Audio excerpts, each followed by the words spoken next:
This has been nuts. It's rained and rained and rained for 7 days now. We just can't take much more of it.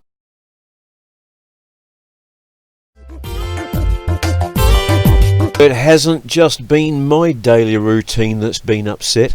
The wildlife around here have had their daily routines upset as well. I haven't seen a bird in the garden for at least the last week. Going on for 10 days now. These poor little buggers can't come out and get themselves a feed. So I've decided to make myself a quick and dirty bird feeder out of things that I've had lying around. A tuna can, the lid off a Chinese takeaway container, and a meat tray. Oh, and a small piece of broom handle that I'd got left over from a previous project. All I'm doing is screwing those things together with one screw through the bottom and one screw through the top, and then I'm going to attach that to the bough of my old oak tree outside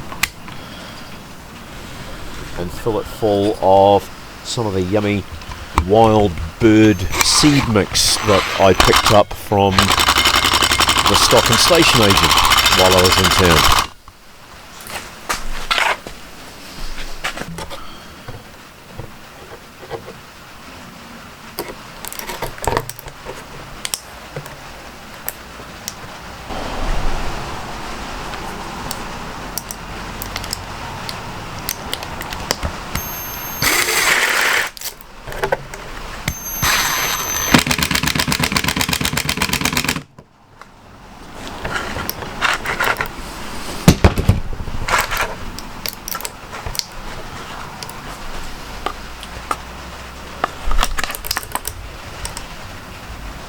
There you go, quick, free and weather resistant.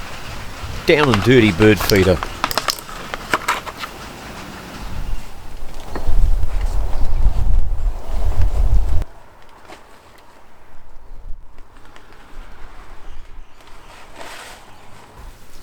Some of the usual visitors that I get to my garden are your common blackbirds, thrushes, sparrows. We have the Indian myna bird here in New Zealand, which has a raucous chattering call, and I believe that if you domesticate them you can teach them to talk. Other birds that I get are the little wax-eyes and fantails, which are both New Zealand natives. Occasionally I get a moorpork in my big pine tree. Moorpork's a small New Zealand native owl.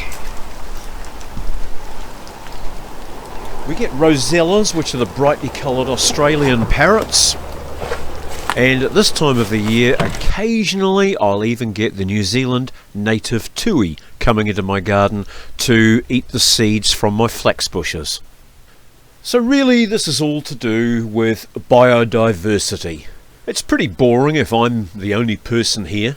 I like to have a little bit of wildlife around the place as well. After winter, when the bumblebees wake up, I'm going to show you how my friend breeds bumblebees for pollination in his orchard.